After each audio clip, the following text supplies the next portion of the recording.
Tax talk തുടരുകയാണ്. ഒട്ടേറെ സംശയങ്ങളുമായി പ്രേക്ഷകർ ഇപ്പോഴും ടെലിഫോൺ ലൈനിൽ തുടരുകയാണ്. സർ, നമ്മൾ ഇത്രയേറെ സംസാരിച്ചുകൊണ്ട് വന്നത് ഇപ്പോൾ ഈ ഇൻകം ടാക്സ്, അതോടൊപ്പം തന്നെ ഭവന വായ്പ, അത്തരം കാര്യങ്ങളാണ്. മറ്റൊരു കാര്യം, രാജീവ് ഗാന്ധി ഇക്വിറ്റി സ്കീമിൽ നിക്ഷേപിക്കാനുള്ള വരുമാന പരിധി സർക്കാർ ഇപ്പോൾ കൂട്ടിയിട്ടുണ്ട് ബജറ്റിലൂടെ. 10 ലക്ഷത്തിൽ നിന്നും 12 ലക്ഷമായിട്ട്. അത് എത്രമാത്രം ഗുണകരമാകും? അതായത് ഒരു ഹയർ ഇൻകം ഗ്രൂപ്പിൽപ്പെട്ടവർക്ക് ഒരു എൻട്രി 2 ലക്ഷം കൂടെ ഉള്ളവർക്ക് കൂടെ ഇതിൻ്റെ ചേരാം എന്നുള്ളൊരു കണ്ടീഷനാണ്. ഇപ്പോൾ കഴിഞ്ഞ ബഡ്ജറ്റിലാണ് Rajiv Gandhi equity saving scheme കൊണ്ടുവന്നത്. അതിൽ കുറേയധികം കണ്ടീഷൻസ് ഉണ്ടായിരുന്നു, വളരെയധികം സ്ട്രിഞ്ചൻ കണ്ടീഷൻസ്. ആദ്യമായിട്ട് ഇക്വിറ്റി മാർക്കറ്റിൽ ഒരാൾ കയറുമ്പോൾ ആ നഷ്ടസാധ്യതകൾ ഇതെല്ലാം കണക്കിലെടുത്തുകൊണ്ട് കൊണ്ടുവന്ന, അതായത് സാധാരണക്കാരനെ ഓഹരി കമ്പോളത്തിലേക്ക് ആകർഷിക്കുക എന്നുള്ളതൊരു അതിൻ്റെ ഒരു ഇൻസെൻറ്റീവായിട്ടാണ് RGSS പുതിയ സെക്ഷൻ കൊണ്ടുവന്നത്. ഇപ്പോൾ ഒരു പ്രേക്ഷകൻ അമേരിക്കയിൽ നിന്നും തോമസ് സംശയവുമായി ചേരുന്നുണ്ട്. തോമസ്, എന്താണ് സംശയം? അദ്ദേഹത്തോട് ചോദിക്കാം. Good morning sir. Okay, good morning. Good morning. അവിടെ ഗുഡ് മോർണിംഗ്. എനിക്ക് രണ്ടിടത്തെ സിറ്റിസണാണ്, ഇന്ത്യയിലെയും അമേരിക്കയിലെയും. ഓക്കെ, എനിക്ക് അവിടുത്തെ അക്കൗണ്ടിൽ ടാക്സ് ഉണ്ടെങ്കിൽ ഇൻട്രസ്റ്റ് അവിടെ ടാക്സ് കൊടുക്കണോ? ഇൻട്രസ്റ്റ് ഉണ്ടെങ്കിൽ അത് ഒന്നെങ്കിൽ അമേരിക്കയിൽ ടാക്സബിൾ ആണ്. ഈ രണ്ട് കൺട്രീസും തമ്മിൽ ഡബിൾ ടാക്സേഷൻ അവോയ്ഡൻസ് എഗ്രിമെൻ്റ് ഉണ്ട്, DTA എന്ന് പറയും. അപ്പോൾ അത് ഒന്നെങ്കിൽ ഇന്ത്യയിൽ ടാക്സ് കൊടുത്തിട്ടുണ്ടെങ്കിൽ അവിടെ ഇന്ത്യ ഗവൺമെൻറ്റായിട്ട് ട്രീറ്റി ഉള്ളതാണ്. അപ്പോൾ ഇവിടെ ടാക്സ് കൊടുത്തിട്ടുണ്ടെങ്കിൽ അവിടെ കൊടുക്കണ്ട, അവിടെ ടാക്സ് കൊടുക്കുകയാണെങ്കിൽ ഇവിടെ കൊടുക്കണ്ട. പക്ഷേ ഇതിൻ്റെ അകത്തൊരു പ്രോബ്ലം ഉണ്ട്. ഇവിടെ ഇൻട്രസ്റ്റ് ഇൻകം NRO അക്കൗണ്ടിൽ നിന്നാണെങ്കിൽ ഇവിടുന്ന് TDS പിടിച്ചിട്ടുണ്ടാവും. മാക്സിമം മാർജിനൽ റേറ്റിൽ TDS പിടിച്ചിട്ടുണ്ടാവും. ആ കേസിൽ 30% കൂടുതൽ TDS വരും. പത്തനംതിട്ടയിൽ നിന്നും മറ്റൊരു കോളം, പത്തനംതിട്ടക്കാർക്ക് ഏറ്റവും കൂടുതൽ സംശയം തോന്നുന്നുണ്ട് നികുതിയുമായി ബന്ധപ്പെട്ട്. സിബിൻ ചേരുന്നുണ്ട്. സിബിൻ, എന്താണ് സംശയം? Hello sir. ഇപ്പൊ പെർ മന്ത് ഏകദേശം 20,000 സാലറി ഉള്ള ഒരാൾക്ക് ഏകദേശം 2,000-ഓളം രൂപ ടാക്സ് കൊടുക്കേണ്ടി വരുന്നുണ്ട്. ഇല്ല, പെർ മന്ത് 20,000 രൂപ. 20,000 അല്ലെങ്കിൽ ഒരു ഏതെങ്കിലും ഒരു എമൗണ്ടിൽ ഇത്ര % ടാക്സ് കൊടുക്കേണ്ടി വരുന്നുണ്ട്. ഈ ഇൻഷുറൻസിൽ ഇൻവെസ്റ്റ് ചെയ്യുമ്പോൾ അതിനകത്ത് എന്തെങ്കിലും ഡിഡക്ഷൻ തരും? അതിന്റെ ആ ഒരു ബേസിക് തീയതി എന്താണ്? അതെങ്ങനെയാണ് നമ്മുടെ അക്കൗണ്ടിലോട്ട്, അല്ലെങ്കിൽ നമുക്ക് അതിനകത്തു നിന്ന് ആ ഒരു ടാക്സ് മാറ്റാനുള്ള ആ ഒരു ക്രൈറ്റീരിയ അതെങ്ങനെയാണ്? അതിന്റെ ഒരു എല്ലാവർക്കും അറിയാവുന്ന ITC എന്ന് പറഞ്ഞൊരു വകുപ്പുണ്ട്, അതായത് നീതി നിയമത്തിൽ. അതിൽ കുറേയധികം ഇൻവെസ്റ്റ്മെൻറ്റ്സ് പറഞ്ഞിട്ടുണ്ട്. LIC ഉണ്ട്, സ്വന്തം പേരിലാകാം, ഭാര്യയുടെ പേരിലാകാം, കുട്ടികളുടെ പേരിലാകാം, പിന്നെ കുട്ടികളുടെ ട്യൂഷൻ ഫീസ് ഉണ്ട്, നാഷണൽ സേവിങ് സർട്ടിഫിക്കറ്റ് ഉണ്ട്. ഇതിനെല്ലാം കൂടെ ഒരു പരിധിയും വെച്ചിട്ടുണ്ട്. PF ഇതെല്ലാം കൂടെ ഒരു പരിധി 1 ലക്ഷം രൂപ വെച്ചിട്ടുണ്ട്. അതുവരെ നമുക്ക് ഇൻവെസ്റ്റ് ചെയ്യാം. സപ്പോസ് യുവർ ഇൻകം ഈസ് നേരത്തെ പറഞ്ഞാണെങ്കിൽ 2,40,000 വന്നു. 40,000 ITC പ്രകാരം നിക്ഷേപിച്ചു കഴിഞ്ഞാൽ no tax, you need not pay any tax. Mannarkkad നിന്ന് ശ്രീജിത്ത് ചേരുന്നുണ്ട്. ശ്രീജിത്ത്, എന്താണ് സംശയം? ഇന്നത്തെ ബഡ്ജറ്റ് എങ്ങനെ വിലയിരുത്തുന്നു? ഹലോ ശ്രീജിത്ത്, സംശയം ചോദിച്ചോളൂ. സർ, ഞാൻ ടാക്സ് സംബന്ധമായ സംശയത്തിനാണ് വിളിച്ചത്. പറഞ്ഞോളൂ. സർ, എനിക്ക് പിന്നെ 3,74,000 സംതിങ് ആണ് ടോട്ടൽ സാലറി ആയിട്ട് വരുന്നത്. അതിലേക്ക് സേവിങ്സ് എന്ന് പറയുന്നത് 77,000 സംതിങ്ങേ വരുന്നുള്ളൂ. 3,70,000 അല്ലേ? അതെ. അതിൽ 77 കുറയും. അതെ. അപ്പോൾ 2.93 lakhs. ഓക്കെ. അപ്പോൾ 93,000 എക്സസ് വന്നു. അതെ സാർ, അതിലൊരു സംശയമുള്ളത്, എനിക്ക് ഈ വർഷം 2 അരിയറുകൾ, അതായത് 2009-10ലെയും അതുപോലെ 2010-11 ഈ 2 വർഷത്തിൽ കിട്ടാണ്ടിരുന്ന കുറച്ച് അരിയറുകൾ ഈ വർഷം ക്യാഷ് ചെയ്യുണ്ടായി. അതും കൂടെ കൂട്ടിയിട്ടാണ് ഈ പറഞ്ഞത്. അതെ. അപ്പൊ സർ, ഞാൻ കഴിഞ്ഞ വർഷം ഒരു 2,500 ടാക്സ് കൊടുത്ത ആളാണ്. അപ്പൊ എനിക്ക് 10E ഫോമിന്റെ ബെനിഫിറ്റ് കിട്ടാൻ സാധ്യതയുണ്ടോ? 10E ഫോമിന്റെ ബെനിഫിറ്റ് വർക്ക്ഔട്ട് ചെയ്യണം. കാരണം സ്പ്രെഡ് ചെയ്തിട്ടല്ലേ പറയാൻ പറ്റുള്ളൂ. അതെ. അത് ബാക്കിലേക്ക് സ്പ്രെഡ് ചെയ്തിട്ട് സെക്ഷൻ 89 അതിൻ്റെ സബ്സെക്ഷൻ 1 പ്രകാരമാണ് ഈ, അതായത് വെൻ സാലറി കൂടുതൽ അരിയേഴ്സായിട്ട് കിട്ടുന്ന കൊല്ലം കൂടുതൽ ടാക്സ് കൊടുക്കേണ്ടി വരുന്നുണ്ടോ, അപ്പോൾ ഓരോ കൊല്ലത്തെയും ടാക്സ് സ്പ്രെഡ് ചെയ്തിട്ട് വർക്കൗട്ട് ചെയ്തിട്ട് ഇതുമൂലം ഇവിടെ കൂടുതൽ കൊടുക്കേണ്ടി വന്നിട്ടുണ്ടെങ്കിലാണ് റിലീഫ് കിട്ടുക. അത് വർക്കൗട്ട് ചെയ്യാതെ നമുക്ക് പറയാൻ പറ്റത്തില്ല. ബാലുശ്ശേരിയിൽ നിന്ന് ബാബു ഇപ്പോൾ ചേരുന്നു. ബാബു, എങ്ങനെയുണ്ട് ബഡ്ജറ്റ്? കുഴപ്പമില്ല. അല്ല, നികുതിയുമായി ബന്ധപ്പെട്ട് എന്ത് സംശയമുള്ളത് അദ്ദേഹത്തോട് ചോദിക്കാം. എനിക്ക് എന്റെ സാലറി ഏകദേശം 5 ലക്ഷത്തിന് ചോടെ വരും. ഓക്കെ. അതെനിക്ക് പറഞ്ഞോളൂ. 5 ലക്ഷത്തിന് എത്ര ക്ലിയർ അല്ല ഫോണെന്ന് തോന്നുന്നു. അദ്ദേഹം ചോദിച്ചു വന്നിരുന്നത് അദ്ദേഹത്തിന്റെ 5 ലക്ഷത്തിന് തൊട്ട് താഴെയാണെന്നാണ് പറഞ്ഞത്. എന്താ പിന്നെന്താ ചോദ്യം ഒന്നും മനസ്സിലായില്ല. അതായത് നമ്മുടെ ഈ പരിധി 2-നും 5-നും അവർക്ക് റിബേറ്റിന് 2000 രൂപ റിബേറ്റ് കിട്ടും. അതായത് ടാക്സിൽ നിന്നാണ് റിബേറ്റ്. ഇപ്പൊ എല്ലാവർക്കും ഉള്ള കൺഫ്യൂഷനെ ഈ 2000 രൂപ ഇൻകത്തിൽ നിന്നാണ് ഓർക്കേണ്ടത് ടാക്സിൽ നിന്നാണ്. ആദ്യം ഫസ്റ്റ് സ്റ്റെപ്പ് ടാക്സ് കണ്ടുപിടിക്കുക നോർമൽ റേറ്റ് വെച്ചിട്ട്, എന്നിട്ട് 2000 രൂപയിൽ നിന്ന് കുറക്കുക, എന്നിട്ട് എഡ്യൂക്കേഷൻ സെസ് കൂട്ടുക. That's all. അത് ചുരുക്കത്തിൽ പറഞ്ഞ വലിയ ലാഭമൊന്നുമില്ല. 2000 രൂപ എന്തിനുണ്ട്. സോ ഇതൊരു എന്തെങ്കിലും ഒരു ബെനിഫിറ്റ് കൊടുത്തു എന്ന് വരുത്താൻ വേണ്ടി ഉള്ള ഒരു ചെറിയ ചെപ്പടി വിദ്യ എന്ന് പറയാം. ബംഗളൂരുവിൽ നിന്നും മാത്യു വിളിക്കുന്നുണ്ട്. മാത്യു, എന്താണ് സംശയം? ഹലോ. ഹലോ, പറഞ്ഞോളൂ. ഹലോ സാർ, ഞാൻ ബാംഗ്ലൂരിൽ നിന്നാണ് വിളിക്കുന്നത്. ഓക്കെ. അപ്പൊ എന്റെ ഡൗട്ട്, ഞാൻ ഈ വർഷം ആക്ച്വലി എന്റെ ടാക്സബിൾ ഇൻകം എന്ന് പറയുന്ന ഒരു 3,93,000 ആയിരുന്നു. ഓക്കെ. ദാറ്റ് മീൻസ് ഒരു 39,000 പ്ലസ് ഞാൻ ഓൾറെഡി ടാക്സ് കൊടുത്തു ഈ വർഷം. ഓക്കെ. അപ്പം നെക്സ്റ്റ് ഇയറിൽ ഇപ്പൊ as per the new budget അപ്പൊ ഒരു 2,000 rupees ഡിഡക്ഷൻ എന്ന് പറയുന്നത് ഇൻ കേസ് എന്റെ ടാക്സബിൾ ഇൻകം ഒരു 4.5 ആണെങ്കിൽ next year, okay, that is 2013-2014 taxable income 4.5 lakhs ആണെങ്കിൽ, ഓക്കെ, അപ്പൊ ഒരു 45,000 എനിക്ക് ടാക്സ് വരും. അതെ. അതിൽ നിന്നൊരു 2,000 ആണ് എനിക്ക് ഡിഡക്ഷൻ, റൈറ്റ്? അതെ, 43,000 പ്ലസ് എഡ്യൂക്കേഷൻ സെസ് ടാക്സ് വരും. ഓക്കെ. അതായിരുന്നു ഡൗട്ട്. കാരണം മെയിൻ ആയിട്ട് ഇപ്പം അപ്പൊ ഒരു 5 lakhs തൊട്ട് താഴെ നിൽക്കും. അതെ, 5 lakhs ക്രോസ് ചെയ്ത് കഴിഞ്ഞാൽ ഈ റിബേറ്റ് ആർക്കും കിട്ടില്ല. ഇൻകം നെറ്റ് ടാക്സബിൾ അതെ, നെറ്റ് ടാക്സബിൾ ഇൻകം. അത് കഴിഞ്ഞിട്ടാണല്ലോ നമ്മൾ ടാക്സ് റേറ്റ്സ് അപ്ലൈ ചെയ്യുന്നത്. അതെ. ഇപ്പൊ കാക്കനാട് നിന്നും ബിജോയ് ചേരുന്നുണ്ട്. ബിജോയ്, എന്താ സംശയമുള്ളത് നികുതിയുമായി ബന്ധപ്പെട്ടിട്ട്? ഇത് ഒരു കാര്യം അറിയാനുള്ളത് എന്താണ്, ഒരു ഹൗസ് ലോണിന്റെ എടുക്കുന്നതിൽ എന്തോ ഒരു 25 ലക്ഷം താഴെയാണെങ്കിൽ ഒരു 1% എന്തോ ഒരു ഇൻട്രസ്റ്റില് 1 lakh എന്തോ കിഴിവുണ്ട് എന്ന് പറഞ്ഞിട്ടുണ്ടായിരുന്നു. 1 lakh അതെങ്ങനെയത് 1 lakh അതല്ല 1% എന്തോ ഒരു കിഴിവുണ്ടെന്ന് എവിടെ ന്യൂസിൽ കണ്ടായിരുന്നു. ഇൻകം ടാക്സുമായിട്ട് ബെനിഫിറ്റ്, ഇൻകം ടാക്സുമായിട്ട് കണക്ട് ചെയ്തിട്ടാണ് ഈ ചോദിക്കുന്നത്. ഇൻകം ടാക്സ് അല്ല, എന്തോ ഒരു ഇളവ് ഈ പലിശ നിരക്കില്ലേ? അതെ അതെ, അത് സീനിയർ സിറ്റിസൺസിനായിരിക്കും. വിജയ്, സീനിയർ സിറ്റിസൺസിന്റെ കാര്യമാണോ ചോദിക്കുന്നത്? അല്ല, സീനിയർ സിറ്റിസൺ അല്ല. പിന്നെ 1% ഇളവെന്ന് പറഞ്ഞാൽ എന്തിലാന്ന് എനിക്ക് മനസ്സിലാകുന്നു. ടാക്സുമായിട്ട് ബന്ധപ്പെട്ടല്ല. എന്തായാലും ടാക്സ് ആയിട്ടല്ല ബന്ധപ്പെട്ടെന്ന് തോന്നുന്നു. ന്യൂസിൽ ഇങ്ങനെ ഫ്ലാഷ് ന്യൂസ് കണ്ടതായിരുന്നു.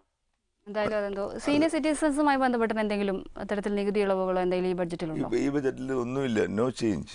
സീനിയർ സിറ്റിസന്റെ ഏജ് 60 ആയിട്ട് കഴിഞ്ഞ പ്രാവശ്യം കുറച്ചിരുന്നു. It continuous. തലനരച്ചവർക്ക് കാര്യമായിട്ട് ഒന്നുമില്ല, അധികമായിട്ടൊന്നുമില്ല. അവർക്ക് ഈ 2,000 ബെനിഫിറ്റ് കിട്ടാം, provided their income is less than 5 lakhs. പിന്നെ വിമന് വേറെ പ്രത്യേകിച്ചൊന്നുമില്ല. അത് കഴിഞ്ഞ പ്രാവശ്യം തന്നെ സ്ത്രീ പുരുഷ സമത്വം ഇൻകം ടാക്സിൽ വന്നു. സ്ത്രീ ബജറ്റ് എന്നാണല്ലോ പൊതുവെ മാധ്യമങ്ങളൊക്കെ വാഴ്ത്തപ്പെടുന്നത്. ദാറ്റ് ഈസ് ബിക്കോസ് സ്ത്രീകൾക്ക് വേണ്ടി ലേഡീസ് ഓൺലി ബാങ്ക് തുടങ്ങുന്നു. പക്ഷെ പൊതുവെ പല സ്ത്രീകളും പ്രതീക്ഷിച്ച ഒരു കാര്യമായിരുന്നു ഈ സ്ത്രീകളുടെ ആദായ നികുതി പരിധി. അതിന് അദ്ദേഹം ഈ നമ്മുടെ മൊത്തം പോപ്പുലേഷനെ 3ആയിട്ട് തരംതിരിച്ചു. അതിൽ ആദ്യം വിമൻ, പിന്നീട് യൂത്ത്, പിന്നെ പുവർ. അപ്പോൾ പുവറിനെ സംബന്ധിച്ച് അപ്പോൾ ലേഡീസിന് വേണ്ടി 1000 കോടി രൂപ വേറെ അഭിൻ്റെ ഒരു പേര് കൊടുത്തിട്ട് ഒരു സ്കീം അവരുടെ വെൽഫെയറിനും പ്രൊട്ടക്ഷനൊക്കെ വേണ്ടിയിട്ട്. പിന്നെ 1000 കോടി രൂപയുടെ ഇനീഷ്യൽ ക്യാപിറ്റലാണ്. അപ്പോൾ അതിൻ്റെ അർത്ഥം എന്ന് വെച്ചാൽ സ്ത്രീകൾ തന്നെ നടത്തുന്ന സ്ത്രീകൾക്ക് വേണ്ടിയുള്ളൊരു ബാങ്ക്. അതിലേക്ക് തിരിച്ചു വരാം.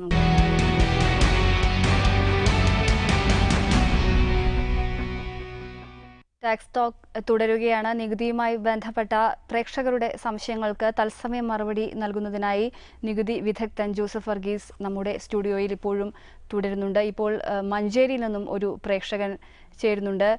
എന്താണ് സംശയം? ചോദിച്ചോളൂ ജോസഫ് വർഗീസ്, ഇപ്പോൾ നമുക്കൊപ്പുണ്ട്. ഭൂമി വിൽക്കുന്ന സമയത്ത് അതിൽ ടാക്സ് ഉണ്ടാവുന്നപ്പോ ന്യൂസ് കാണിച്ചത് എങ്ങനെയാണ് കണക്കാക്കുക? എത്രയാണ് ടാക്സ് വരിക? 3 ലക്ഷം. എങ്ങനെ 3 ലക്ഷം? എനിക്ക് മനസ്സിലായില്ല. 3 ലക്ഷം വരുമാന പരിധിയാണോ ചോദിച്ചത്? അതല്ല, ഭൂമി വിൽക്കുന്ന സമയത്ത് TDS ആണ്. അതായത് ടാക്സ് ഡിഡക്ഷൻ അറ്റ് സോഴ്സ് ആണ്. 50 ലക്ഷത്തിൽ കൂടുതൽ കാർഷിക ഭൂമിയല്ലാത്ത വസ്തുക്കൾ വിൽക്കുകയാണെങ്കിൽ, ആധാരത്തിൽ കാണിച്ചു വിൽക്കുകയാണെങ്കിൽ അതിൻ്റെ 1% TDS പിടിച്ചിട്ട് സെല്ലർക്ക് കൊടുക്കാവൂ. സെല്ലർക്കാണുള്ള പൈസ ആരാണ് ബയർ പിടിച്ചിട്ട് കൊടുക്കണം, ഗവൺമെൻറ്റിലേക്ക് അടക്കണം. ഇപ്പോൾ മാന്നാറിൽ നിന്നും ധന്യ ചേരുന്നുണ്ട്. സാധാരണ ഇപ്പൊ ഇത്രയും നേരം വന്നതൊക്കെ പുരുഷ കോളുകളായിരുന്നല്ലേ. എന്താണ് ധന്യ സംശയം? Good evening madam. Good evening sir. Sir, എന്റെ സംശയം ഈ പ്രൊഫഷണൽ സാലറിയാണ് എന്റെ ഹസ്ബൻഡ് വാങ്ങിക്കുന്നത്. അപ്പൊ അതിൽ എന്തൊക്കെ ടാക്സിന് എക്സ്ക്ലൂഡ് ചെയ്യാൻ പറ്റും? പ്രൊഫഷണൽ സാലറി എന്ന് പറഞ്ഞൊരു സാലറി ഉണ്ട്. പ്രൊഫഷണൽ ഇൻകം ആയിട്ടാണ് ട്രീറ്റ് ചെയ്തിരിക്കുന്നത്. അതെ സാർ. അപ്പം ഹസ്ബൻഡ് ഡോക്ടറാ. അപ്പം കുറെ കാര്യങ്ങൾ മനസ്സിലായി. അതായത് ഇപ്പോൾ എംപ്ലോയർ റിലേഷൻഷിപ്പ് ഇല്ല. ഇല്ല സർ. അപ്പോൾ സാലറി എന്ന് പറയാൻ പറ്റില്ല, പ്രൊഫഷണൽ ഇൻകം ആണ്. അപ്പോൾ അങ്ങനെ വരുമ്പോഴത്തേക്ക് ആ ഗ്രോസ് ഇൻകത്തിൽ നിന്ന് 194J വെച്ചിട്ട് 10% TDS പിടിച്ചു കാണും. പിടിച്ചിട്ടുണ്ട് സർ. അപ്പോൾ ഇനി നമുക്ക് ക്ലെയിം ചെയ്യാവുന്ന എക്സ്പെൻഡിച്ചർ എന്ന് നമ്മൾ ചെറിയൊരു കണക്ക് പോലെയൊക്കെ ഉണ്ടാക്കേണ്ടി വരും. ഈ പ്രൊഫഷൻ നടത്താൻ ഇല്ലെങ്കിൽ ഈ ഇൻകം ഉണ്ടാക്കാൻ ഭർത്താവിന് വേണ്ടി വന്നിട്ടുള്ള ചിലവുകൾ, for example car maintenance, telephone charges, പിന്നെ അതിന് വെഹിക്കിളിൻ്റെ ഇൻഷുറൻസ്, പിന്നെ ആരെങ്കിലും അസിസ്റ്റൻസിന് വെച്ചിട്ടുണ്ടെങ്കിൽ അവരുടെ ശമ്പളം, റിസപ്ഷനിസ്റ്റ് ഉണ്ടെങ്കിൽ അല്ലെങ്കിൽ ബുക്കിങ്ങിന് വേണ്ടി ആരെങ്കിലും വെച്ചിട്ടുണ്ടെങ്കിൽ അവരുടെ ശമ്പളം, ഇതെല്ലാം ക്ലെയിം ചെയ്യാം. സർ, അപ്പൊ ഇന്ത്യൻ മെഡിക്കൽ അസോസിയേഷന്റെ ഇപ്പൊ അംഗത്വം എടുത്തു, അപ്പൊ അതിന് വേണ്ടിയിട്ട് ശമ്പളം അത് ക്ലെയിം ചെയ്യാൻ പറ്റുമോ? ഒരു പ്രൊഫഷണൽ ബോഡിയിലേക്കുള്ള മെമ്പർഷിപ്പ് അല്ലേ. അതെ സർ. അത് നമ്മുടെ പ്രൊഫഷന് വേണ്ടി നമ്മൾ എക്സ്പെൻഡ് ചെയ്യുന്നത്, നമ്മുടെ പേഴ്സണൽ അല്ലല്ലോ. തീർച്ചയായിട്ടും ക്ലെയിം ചെയ്യാം. ഇപ്പോൾ നിലമ്പൂരിൽ നിന്നും മറ്റൊരു പ്രേക്ഷകനുണ്ട്. എന്താണ് സംശയം? ഹലോ പറയൂ. ഹലോ സാർ, ഈ നമ്മളെ ഹൗസിംഗ് ലോണുമായി ബന്ധപ്പെട്ട് സാർ, ഈ ഹൗസിംഗ് ലോണില് വൈഫിന്റെയും പേരിലുള്ള ഹലോ ഹൗസിംഗ് ലോണില് ഇപ്പൊ ജോയിന്റ് ആയിട്ട് ഹൗസിംഗ് ലോൺ ഉണ്ടല്ലോ, അതില് ഡിഡക്ഷൻ 50-50 വരാൻ പറ്റുള്ളൂ ഒരാളുടെ? അത് ഓണർഷിപ്പിന് എപ്പോഴും ഹൗസിംഗ് ലോൺ ഇൻട്രസ്റ്റിന്റെ ഡിഡക്ഷൻ അല്ലെങ്കിൽ നെഗറ്റീവ് ഇൻകം ആയിട്ട് കൊടുക്കുന്നത് ഓണർഷിപ്പിനെ ബേസ് ചെയ്താൽ.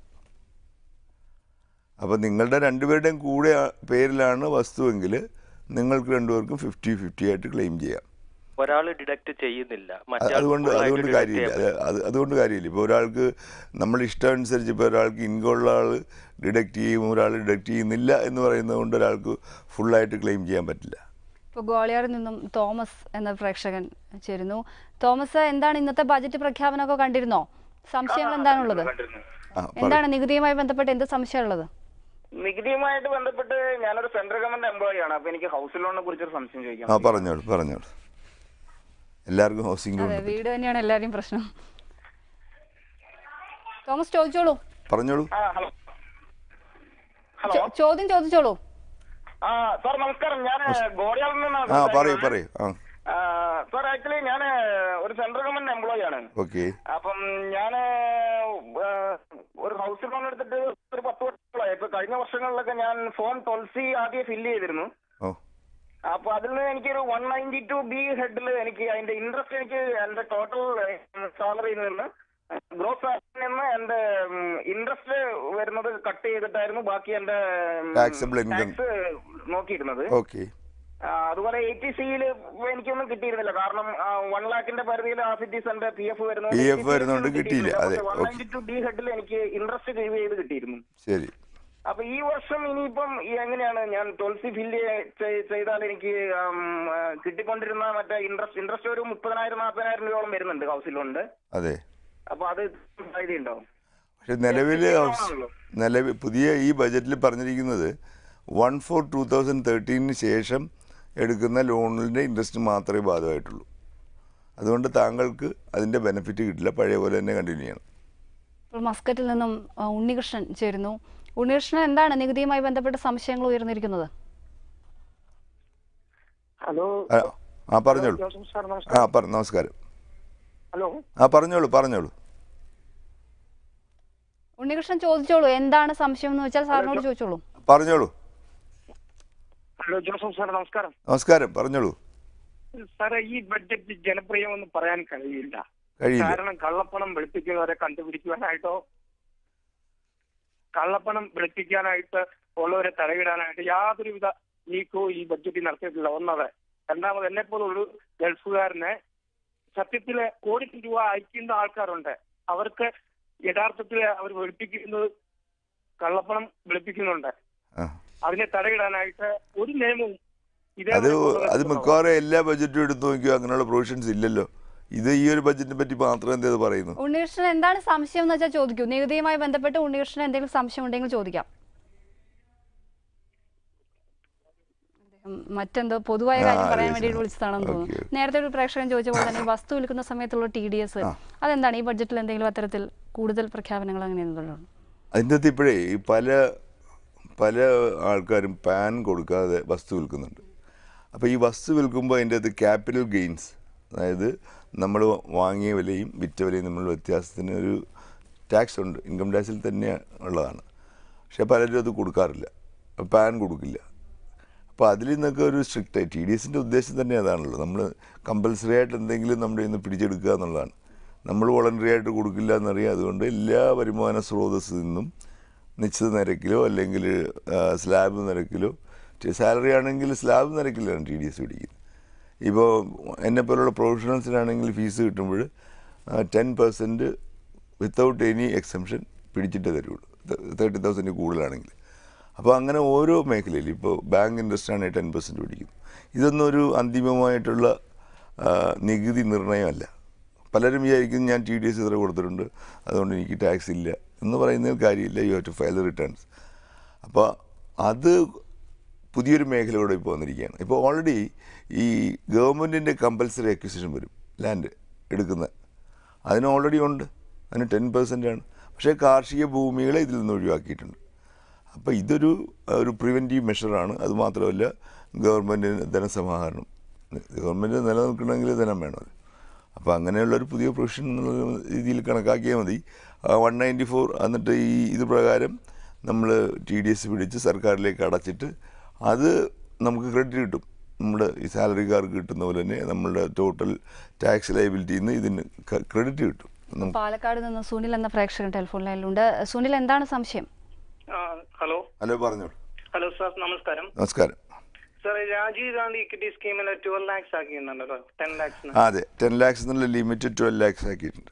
അത് എങ്ങനെയാ സാർ നമുക്ക് ഈ ടാക്സ് ഡിഡക്ഷൻ കിട്ടുക? അതിലെങ്ങനെ ഇൻവെസ്റ്റ് ചെയ്യേണ്ടത്? കഴിഞ്ഞ ബജറ്റിൽ കൊണ്ടുവന്നതാണ്. അതായത് സാധാരണക്കാരെ ഓഹരി രംഗത്തേക്ക് കൊണ്ടുവരാൻ വേണ്ടി ഒരു ഇൻസെൻറ്റീവ് എന്നുള്ള നിലയിൽ ഒരു 1 ടൈം ഇൻവെസ്റ്റ്മെൻറ്റ് എന്നാണ് പറഞ്ഞത്. അതിൽ പല കണ്ടീഷൻസ് ഉണ്ട്. നമുക്ക് നേരത്തെ ഡെപ്പോസിറ്ററി അക്കൗണ്ട് ഉണ്ടായിരിക്കരുത്, പുതിയതായിട്ടുള്ള റീറ്റെയിൽ ഇൻവെസ്റ്റർ ആയിരിക്കണം, അംഗീകൃത ഷെയർസിൽ മാത്രമേ ഇൻവെസ്റ്റ് ചെയ്യാൻ പാടുള്ളൂ. ഇപ്പം മ്യൂച്വൽ ഫണ്ട്സിനെ കൂടെ കൊണ്ടുവന്നിട്ടുണ്ട്, ETF ഉണ്ട്. അങ്ങനെ കുറേയധികം കണ്ടീഷൻസ് ഉണ്ട്. അതിൽ ഒരു കണ്ടീഷൻ മാത്രമാണ് 10 ലക്ഷം രൂപയിൽ കൂടാൻ പാടുള്ള വരുമാനം. അതായത് ചെറുകിടക്കാരെ ഈ മേഖലയിലേക്ക് കൊണ്ടുവരാൻ, വലിയ സ്രാവുകളെയല്ല, ചെറുകിടക്കാരെ ഈ മേഖലയിലേക്ക് കൊണ്ടുവരാൻ വേണ്ടി ഉള്ളൊരു ഉദ്ദേശിച്ചിട്ടാണ് ആ സ്കീം കൊണ്ടുവന്നത്. അതിൻ്റെ പരിധി 10 എന്നുള്ളത് 12 ആക്കിയിട്ടുണ്ട്. ബാക്കിയുള്ള കണ്ടീഷൻസ് നിലനിൽക്കുന്നു. നമ്മുടെ സമയം തീർന്നിരിക്കുകയാണ്. ഒട്ടേറെ പ്രേക്ഷകർ അവരുടെ സംശയവുമായി വിളിച്ചിരിക്കുന്നു. പലർക്കും സംശയം ഈ ഹൗസിംഗ് ലോണുമായി ബന്ധപ്പെട്ടാണ്. ഹൗസിംഗ് ലോണാണ്. അതിൻ്റെ അകത്തൊരു ചെറിയ കോംപ്ലിക്കേഷൻ ഉണ്ട്. അതും പിന്നെ ഈ 2000 റിബേറ്റ് എന്താണെന്ന് പെട്ടെന്ന് ആളുകൾക്ക് മനസ്സിലാവില്ല. ടാക്സ് ടോക്ക് ഇവിടെ അവസാനിക്കുകയാണ്. നിങ്ങളുടെ നിരവധി സംശയങ്ങൾക്ക് ഈ ഒരു സമയപരിധിക്കുള്ളിൽ മറുപടി നൽകാൻ കഴിഞ്ഞു എന്ന സന്തോഷത്തോടെ നമസ്കാരം.